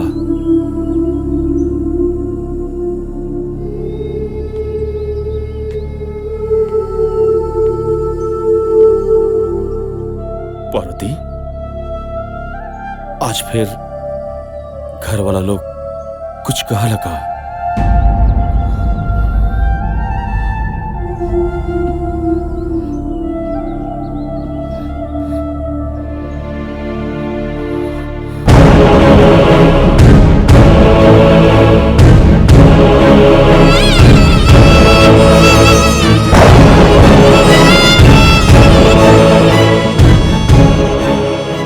रउआ इतना बड़ बात हमनी से छुपवनी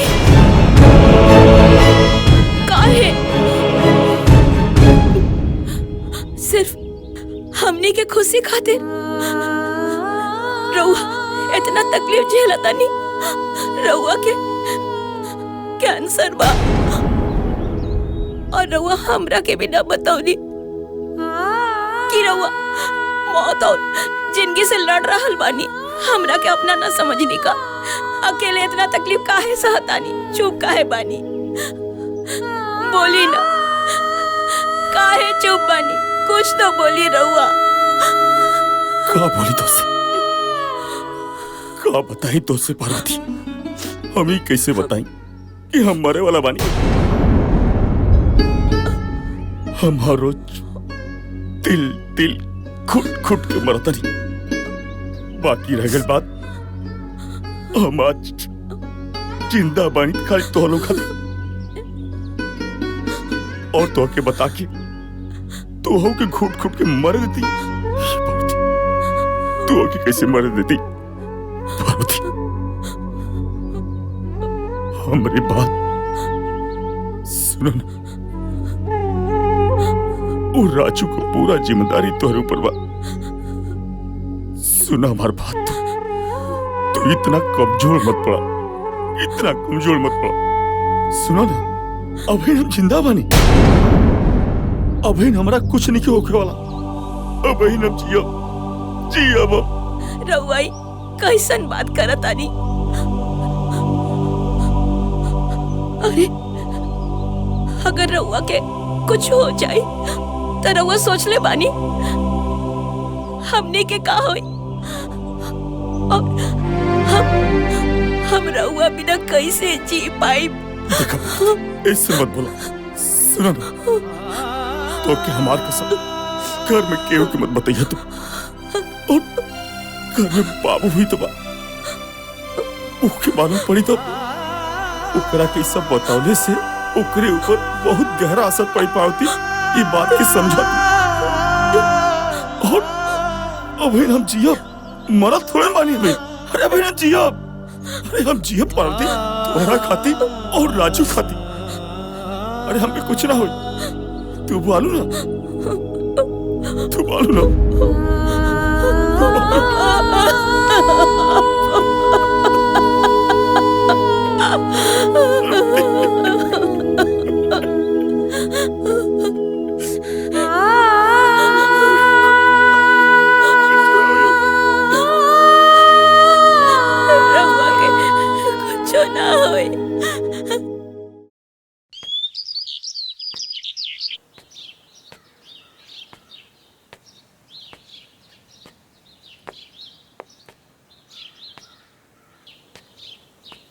भैया सुनिए ना, दीदी अपन सब गहना दे देली माई के इलाज खातिर।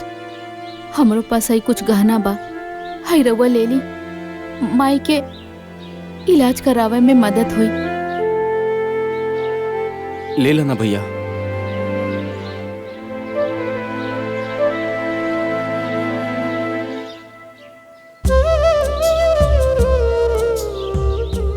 भैया अब आगे कैसे का हुई? तू चिंता मत कर, हम बानी ना कहीं से माई के इलाज खातिर पैसा के इंतजाम हर हाल में जरूर करो मोहन। ठीक बा भैया, जरूर कर। चलो।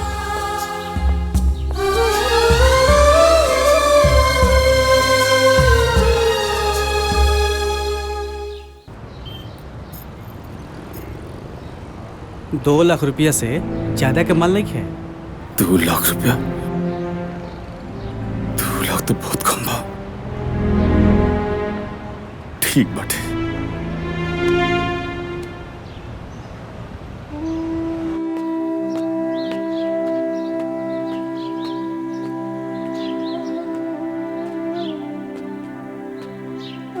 शंभू बाबू। हाँ नमस्ते। प्रणाम प्रणाम प्रणाम। मोहन रउआ के बारे में बतौले रहे।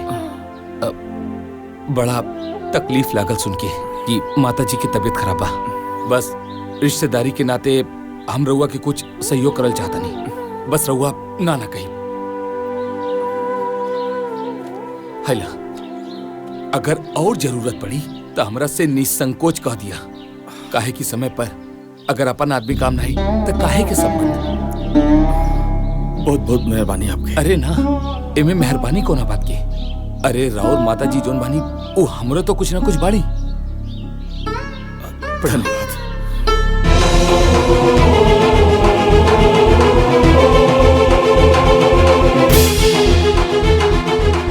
ए, माई बीमार दिया तू चले इलाज के लिए पैसा खर्चा करे के पड़ी। अरे आज तारा ये हरकत पर हमरा खुदे लाज लागत। आज तक हम तेरा हर गलती के ई समझ के माफ करी थी कि तू आज न तो काल समझ जाए, मगर तू कबूल नहीं कुछ समझ। अरे तू कहा जानी कि एगो माई के ममता का होला? हमरा से पूछा जेकर माई नहीं खे। अरे हम तो सासू माँ में अपन माई देखत रहनी है। हम इलाज कराए, हमरा लगे 50,000 रुपया बा, बाकी के इंतजाम हो जाए। अब चला। हमरा के माफ कर दी। अब हम कौन मुंह लेके अपना माई से मिले के जाए? पता ना माई हमरा बारे में क्या सोची है। अरे कुछ ना सोची है, उनका ये बुझाई कि तू पैसा ले गई रही। चला चला चला आवा।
प्रणाम बाबूजी। खुश रही, खुश रहो।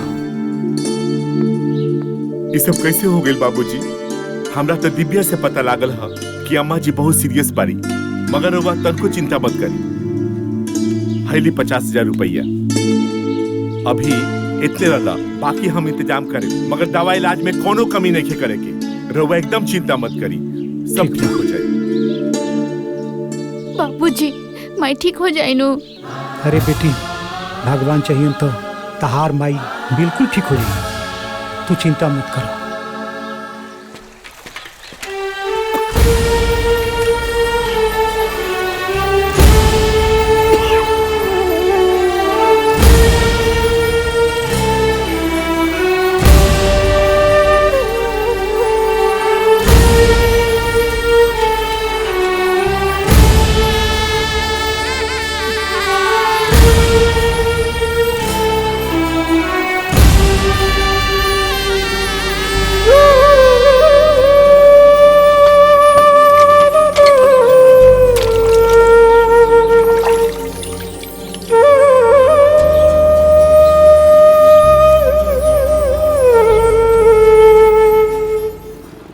हाय भावना। हेलो जानवी। कैसन बाड़ू? ठीक बानी। अच्छा, इतना दिन के बाद तो क्या हमारे याद आइल ह यार। इतना दिन के बाद हमनी के जिंदगी में सुकून आइल बा। मतलब गांव छोड़ के शहर में लेके आइल बानी। बीजी बताओ। इतना परेशान कर देले बा लोग पैसा खातिर कि का बताई। केकरा से बात होता हो? अरे कोई ना, हमार सहेली बिया। ठीक बा भावना, हम तोरा के फोन करता नहीं। ठीक बा, बाय। का बात बा? रउआ आज जल्दी आ गई नी,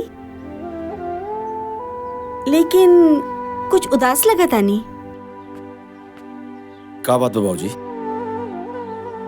फोन तो कहनी हा, लेकिन फोने नहीं खे उठावत।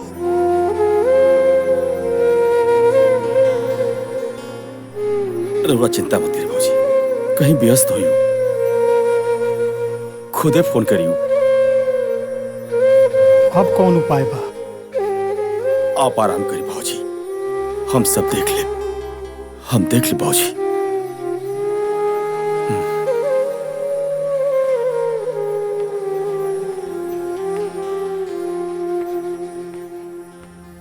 पता नहीं का है, आज माई बाबू का बहुत याद आवता हमारा के। एगो काम करा, तैयारी करा, हमरा के भैया भाभी से और सबसे मिले के बाद आज सबके होके याद आवता। ए जी, एगो बात कही। उ दिन दीदी खातिर साड़ी ना ले रानी, उ लेके चली का? दीदी के बहुत अच्छा लगी। का बात बा? आजकल फैमिली के बारे में बड़ा सोचता रो। ए जी, हम कबो न चाहत रानी कि हमार फैमिली से कोनो दुश्मनी रहे। बस हम तो ई चाहत रानी राउर 2 पैसा बचे। और हम का, दुनिया के केहू भी पत्नी ये चाहे कि ओकर पति के 2 पैसा बचे। कितना समझदार हो गई बाड़ी हमार मेहरारू। चली खाना खा ली।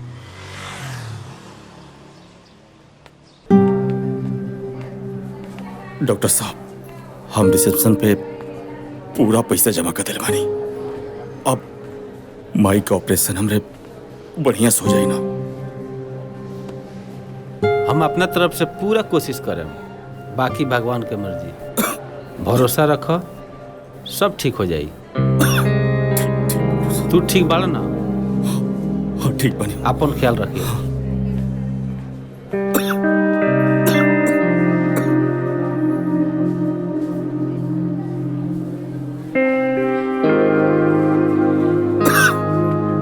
का भइल जी? डॉक्टर साहब ऑपरेशन करता नहीं, बस सब ठीक हो जाए।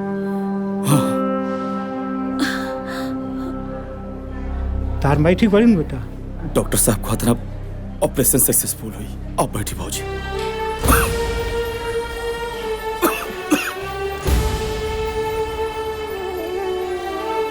हमरा बहुत डर लगा था, न जाने अब का होई।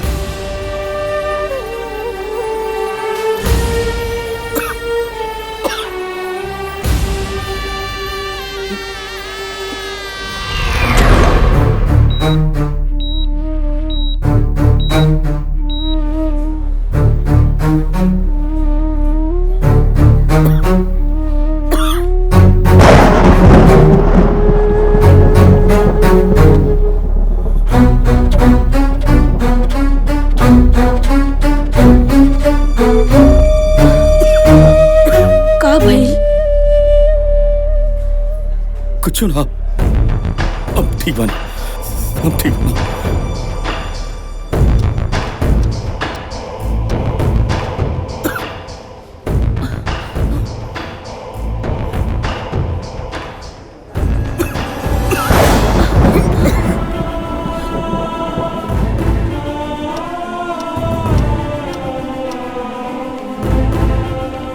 शंभू, बहुत बड़ा खुशखबरी बा। माँ जी के ऑपरेशन कामयाब हो गए। भगवान तो प्रार्थना सुन लेना।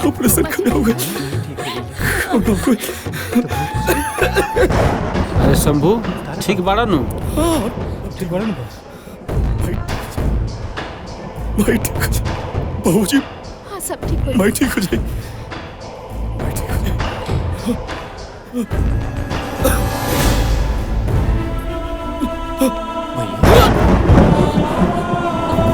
अरे शंभू, अब बहू काहे भागो? रउआ नहीं जाना। दीदी, बहुत बड़ा राज एगो अपना दिल में छुपा के रखले रहनी। शायद आज वो बतावे के वक्त आ गइल बा। का राजबा डॉक्टर साहब? शंभू के कैंसर हो गइल।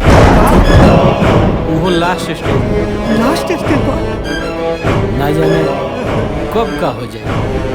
शंभू बेटा।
भैया का बोलता रखे?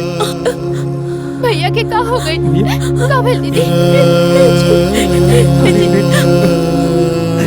इतना बड़ा बीमारी के छुपा के हमरा के गैर बना देला बेटा, गैर बना देला। अरे बेटा तू हमरा से बतौले रहता तई बाप अपने आप के बेच के तहर दवाई कराई बेटा, तहर दवाई कराई। हम तरह से कहियो नाराज हो रही हो, लेकिन आज हम तरह से नाराज बानी भैया। आखिर तू हमारे के सपेला बना ही देला भैया। इतना बड़ बात छुपा के रखला। अगर हम तार संगा भाई रहती तो तू हमरा से सब बतेले रहता ना भैया। आखिर तू ऐसा काहे कइला?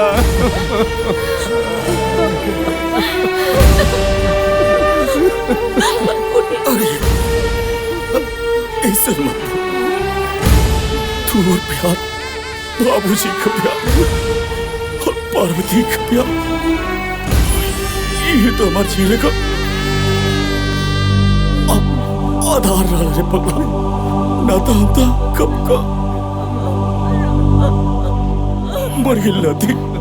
लगा था कि हमारे तो साथ बाबूजी देखिए ना ये का कहता नहीं, इनका क्या हॉस्पिटल ले चली बाबूजी।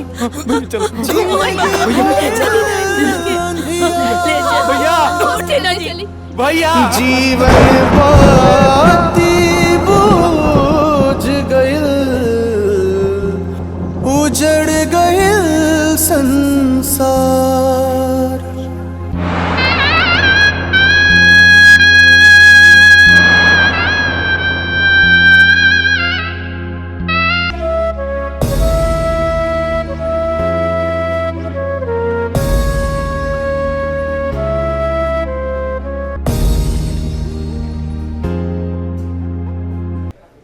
माँ जी आराम करी रहुआ, रहुआ उठी मत।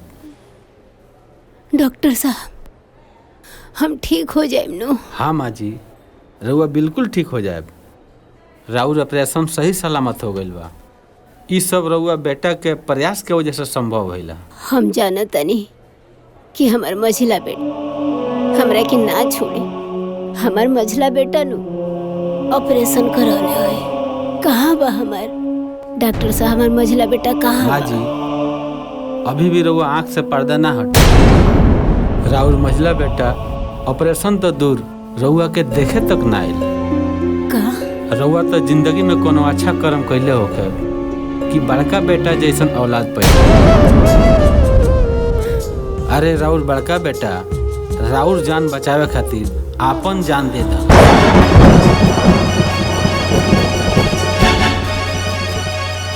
रउआ तो पहले से ही आप कैंसर के इलाज करवा रहे हो। माँ जी के ऑपरेशन खातिर इतना सारा 5 लाख रुपया रउआ कहाँ से लेके आए? आप चिंता मत करिए डॉक्टर साहब, हम अपन कैंसर के इलाज छोड़ दें, लेकिन माई का हम इलाज जरूर कराए। कहीं से भी इकट्ठा करे पड़े पैसा हम जरूर कराएं।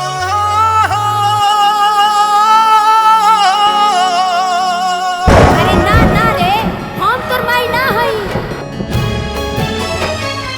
अरे ते हमरा कोखी से पैदा ना हो सकेली, तोरा जैसन औलाद हमरा ना चाहिए।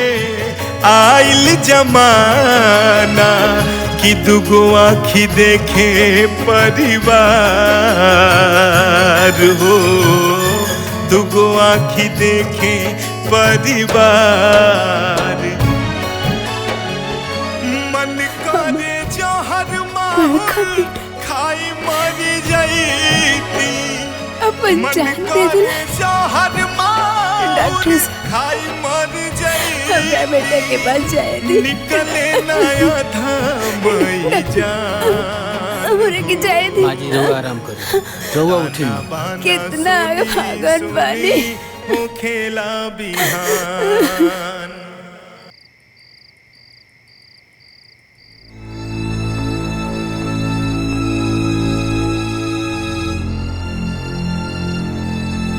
माई रुक जा सन। देख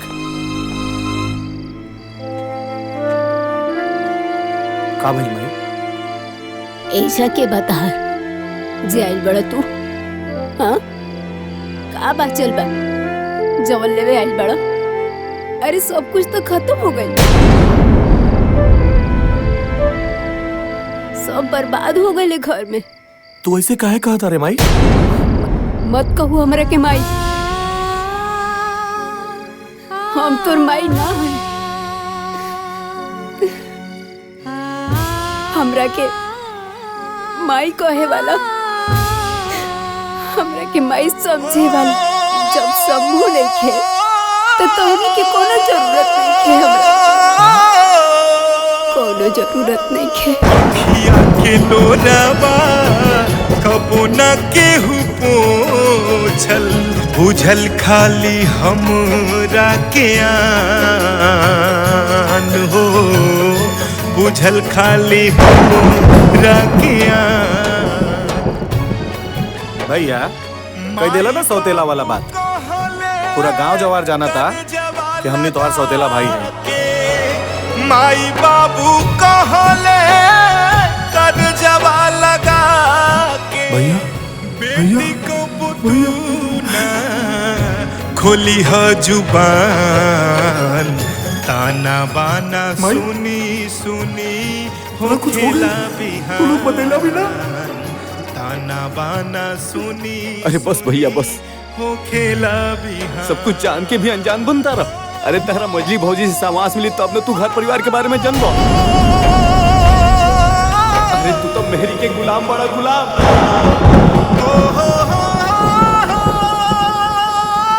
तोरा मेहरारू के लगे इतना बार फोन करनी, लेकिन तोर मेहरारू ना उठौलस। हाँ भैया, हमनी के तरह से बहुत बात करके कोशिश करी, बहुत फोन लगौनी, मगर ये मजली भौजी तरह से बातें ना करे दी। हमरा के सब समझ में आ गए। अरे हम तो वो अभागा बानी कि जे अपने भाई के प्यार भी ना समझ पाईनी। ए जी कि हमें पत्नी बस ये चाहेली कि ओकर पति के कुछ पैसा बचे। अरे तोरा के पैसा चाहिए ना रे, ये ले पैसा।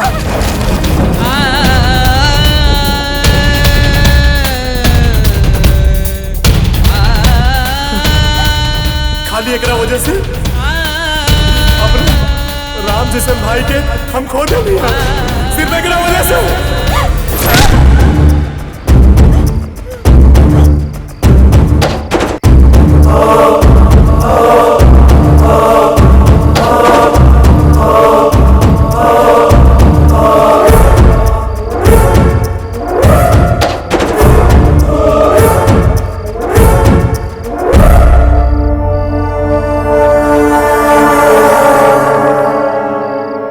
करतानी बबुआ।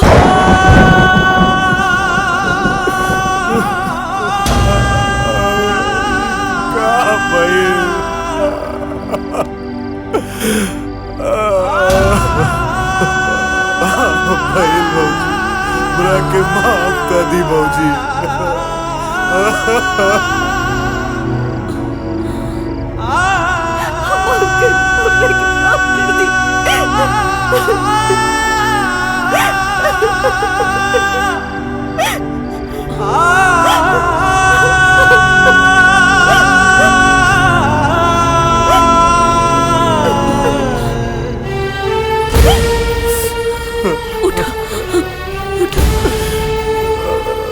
हमरा से का हो दीदी, हमारे एक छोट गलती की वजह से एक पूरा परिवार में कर गई। माफ कर दीजिए बबुआ, जौन होके के रहे वो तो हो गए। देखिए ना माँ जी के का हाल बना के रख ले बानी। हे माई, हमरा के माफ कर दे माई। हाँ बेटा। माँ जी, माफ कर देना ये लोग के। माँ जी माफ कर दी। हमरा के माफ कर दे रे माई। हम के हैं माफ करे वाला? हम तो भगवान से यही कहब कि हर घर में ऐसा ने बहू आवे। बबुआ, तुम्हार भैया हमेशा चाहत रहलन कि ये परिवार हमेशा सुखी रहे और ये जहाँ भी हुई हन बहुत खुश हुई हन।